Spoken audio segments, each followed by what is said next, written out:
I realized something in my marriage had shifted the day my wife stopped meeting my eyes when she told me goodbye. It happened so quietly that it almost slipped past me.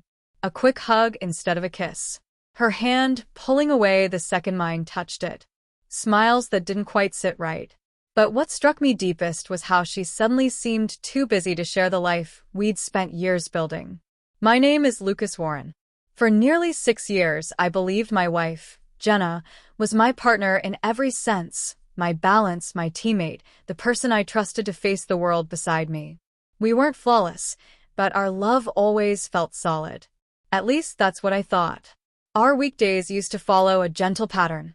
My marketing job, her administrative role at a finance company, dinner together, a show we'd mock together, then falling asleep tangled under the same blanket. A calm, familiar rhythm. And then it began unraveling. Extra hours. Late-night meetings. Vague excuses. She held her phone like it was a lifeline and turned away from me whenever it buzzed. She dressed better for work than for the nights I used to take her out. New perfume. Lipstick I hadn't seen her wear in ages. Heels that once collected dust. I kept telling myself she was just trying to get ahead at work, that I was being paranoid. Until one Thursday. I came home earlier because traffic cleared up. A sweet smell hit me as soon as I stepped through the door. Jenna was in the kitchen wearing a floral dress she hadn't worn for months, putting 2 slices of cheesecake onto plates. "Hey," I said, surprised. "You're home early too?" She flinched like I'd caught her doing something wrong. "Oh yeah. Office closed early. Power outage." She shoved the cheesecake into the fridge so fast it looked suspicious. 2 wine glasses sat drying on the sink. 1 slice I could believe. 2? And the guilt written across her face? "Were you alone?" I asked slowly. "Of course. Why wouldn't I be?" she answered, far too quickly. That night I lay awake beside her, staring at the ceiling while she slept peacefully. Something clicked inside me, a cold, sharp certainty. I needed to find out what was really happening. Not by shouting. Not by accusing. By understanding exactly what I was dealing with. Patterns emerged quickly. The same late meetings each week. Her boss, Colin Mercer, suddenly praising her in ways he hadn't before. Her phone, always locked, always hidden. But the final confirmation came unexpectedly at work. One of her coworkers, Emily, stopped by for a meeting and casually asked, "Is Jenna feeling better?" Colin mentioned she left early yesterday for dinner plans. Dinner plans. The same night, she swore she'd been stuck at the office till 10 p.m. The lie hit like lightning. That evening, when she left for another team meeting, I waited 15 minutes and followed. I parked across from an upscale restaurant she dismissed when I suggested it for our anniversary. She stepped out of her car dressed in a black dress she hadn't worn since our honeymoon. Hair styled. Makeup flawless. A silver sedan pulled up. Colin got out. They greeted each other too warmly, too comfortably. He tucked a loose strand of her hair behind her ear. She laughed softly. Then they walked inside together. I stayed in my car, still and silent, as the truth washed over me. She wasn't drifting away by accident. She had chosen another man. In the quiet of that rainy evening, I decided she would not be the one to see me collapse. She would see me walk away with everything she took for granted. For the next 2 days, I acted normal. Calm. Attentive. Not a single sign that I knew anything. She thought I was clueless, and that helped me more than she realized. On Thursday morning, she kissed my cheek before work. The moment the door closed behind her, I inhaled deeply and began preparing. I tracked her routines. The clothes she wore on meeting nights. The days she stayed late. The perfume she reserved for someone else, not me. By afternoon, I parked near her office and watched from a distance. At 5:30 p.m., she emerged looking excited, not exhausted. A few minutes later, Colin joined her. He whispered something that made her smile and touched her back as they walked. That was enough. That night, she came home smelling like a restaurant, saying she'd had a terrible day. I pretended to believe every lie. Around midnight, she went to bed. I stayed awake and reached out to someone who deserved the truth as much as I did, Colin's wife, Lydia. I found her business number easily. My message was short. I think our spouses are involved. If I'm wrong, I'll apologize and disappear. But I don't think I am.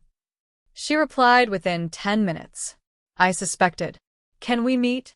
We met the next day at a quiet cafe. She looked professional and composed, but her eyes carried the same exhaustion I felt. Tell me everything, she said. No dramatics. Just the truth. So I did. She listened without a single interruption. When I finished, she nodded like she'd been expecting every word. He's cheated before, she said softly. Different woman. Different job. Same behavior. I exhaled, the weight settling even deeper. Lydia leaned forward. If we want answers, we need proof even they can't talk their way out of. What kind of proof? I asked. The kind that exposes everything. She had details, where Colin typically booked rooms when he wanted privacy, which nights he usually did it, even a hotel employee who would confirm his reservation. Then she said, we don't barge into the room. We wait in the lobby. Let them walk into us. Let the truth hit them without us having to raise a voice. Her plan was clean, calm, undeniable. I agreed. That night, Jenna acted cheerful, almost glowing. She suggested a vacation, something warm, something relaxing. The irony nearly made me laugh. She wanted to disappear with the same man she was betraying me with. I told her a vacation sounded nice. The next evening, she got ready with meticulous care. Earrings she once saved for anniversaries, perfume she never wore for me anymore. I'll be home late, she said. Don't wait up. Take your time, I answered. At 6:52 p.m., Lydia texted. Riverfront Hotel. Room 614. He's checked in. She's not here yet. I drove there with a strange sense of peace. The lobby was warm and stylish. Lydia waited near the elevators, arms crossed, face calm and carved from resolve. At 7:09 p.m., the elevator door slid open. Colin stepped out first, adjusting a suit. Jenna followed a moment later, smiling at him, until she saw me. Her entire body stopped. Her face drained of color. Lucas, she whispered. Colin turned and froze when he spotted Lydia. Lydia, this isn't what you think. Which lie are you starting with? She asked sharply. The meeting? The dinner? Or the hotel room upstairs? Jenna's voice shook. Lucas, please let me explain. I held up a hand. No more stories. I didn't mean for this to happen, she said through tears. You meant every late meeting, I replied. Every excuse. Every time you looked me in the eyes and lied. I love you, she whispered desperately. You loved the thrill, I said quietly. Not me enough to be honest. Colin tried stepping forward, but Lydia blocked him. I'm done, she said to him. You can figure out where to sleep tonight. It won't be our home. People in the lobby glanced over, but it wasn't a scene. No shouting. Just truth finally spoken aloud. Jenna reached for my arm. Please don't do this here. Let's go home. We can fix it. There's nothing left to fix, I said. Not when the foundation has crumbled. You're leaving me? She whispered. No, I said. You left first. I turned and walked away. Her voice called my name, breaking, desperate, but fading behind me as I stepped into the night. For the first time in months, the air felt clean. My chest felt light. Not because I'd won anything, but because I finally stopped losing myself. Loyalty is for the loyal. Honesty is for the honest. And betrayal carries its own price. My life with Jenna ended in that lobby, quietly, clearly, and finally.